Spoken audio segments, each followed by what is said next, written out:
Trend jumlah kes jangkitan COVID-19 dalam tempoh sebulan pertama tahun ini adalah dalam keadaan yang stabil, di mana sejak sebulan yang lalu pelaporan kes harian COVID, kalau kita tengok dalam CPRC dalam negara, kekal dalam lingkungan 500 kes dan dilihat menunjukkan trend penurunan dengan kes pada semalam hanyalah setakat 226 kes. Begitu juga dengan purata bilangan harian kes COVID yang baru dikesan dalam tempoh 7 hari adalah dalam julat 187 hingga 511 kes sepanjang bulan Januari 2023. Sebagai langkah berterusan untuk menggalakkan lebih ramai penduduk Malaysia mengambil dos penggalak, KKM telah mengambil beberapa langkah. Di antaranya ialah pelanggan boleh membuat tempahan temujanji melalui aplikasi MySejahtera dan mereka boleh bebas memilih tarikh ataupun masa untuk disuntik dan PPV atau jenis vaksin yang dikendaki. Yang keduanya, kita menawarkan perkhidmatan vaksinasi dos penggalak juga secara terus tanpa temujanji, iaitu walk-in kepada golongan berisiko tinggi di semua pusat pemberian vaksin di seluruh negara. Ketiga, kita melaksanakan pemberian dos penggalak juga secara oportunistik, iaitu di klinik kesihatan, di mana kalau ada pesakit datang, kita syorkan mereka untuk mengambil dos penggalak iaitu di klinik kesihatan, hospital dan klinik swasta yang telah beroperasi sebagai PPV, menawarkan dos penggalak kepada pesakit yang hadir. Menawarkan pemberian dos penggalak juga kita lakukan secara heterologous, iaitu individu boleh menerima dos penggalak kedua daripada vaksin yang berlainan jenis dan dos dengan dos yang sebelumnya.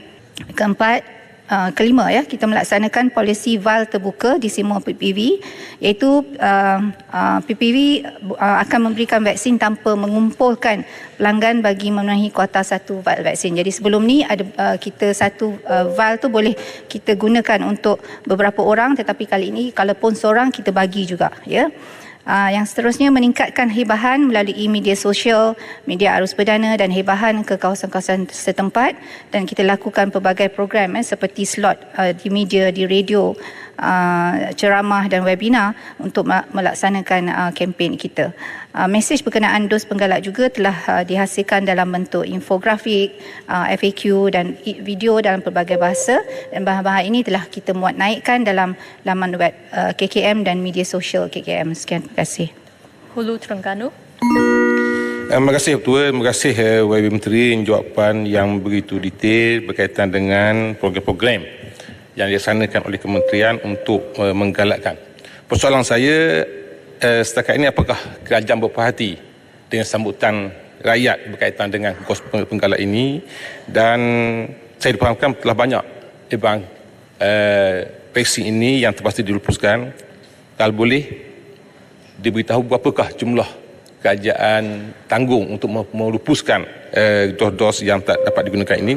Dan yang ketiga, soalan saya ialah, ada tak kes-kes yang ekstrim yang dilaporkan kepada kementerian berkaitan dengan vaksin COVID ini, yang setelah ambil vaksin pesakit terkesan?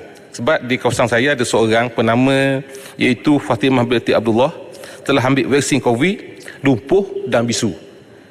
Ada tak kes-kes begini dilaporkan kepada kementerian? Terima kasih. Terima kasih Yang Berhormat.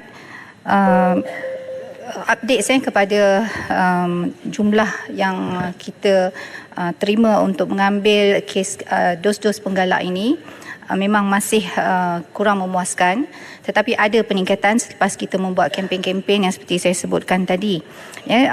Kita tahu bahawa kita ada dua jenis dos penggalak sekarang ini, dua jenis booster, dos penggalak pertama dan kedua.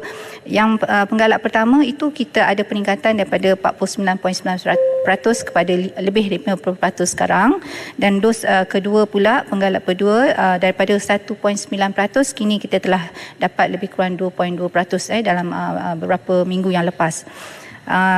Dos yang dilupuskan, saya akan jawab secara bertulis. Memang ada data tersebut dan kita akan bagi secara terperinci. Kemudian AEFI pula, memang ini juga kita ada pelaporan kes-kes adverse susulan imunisasi dipanggil AEFI secara berkala dalam web bahagian regulatory pharmacy kita ataupun MPRA, dan kejadian-kejadian seperti yang yang Berhormat sebut tadi, kita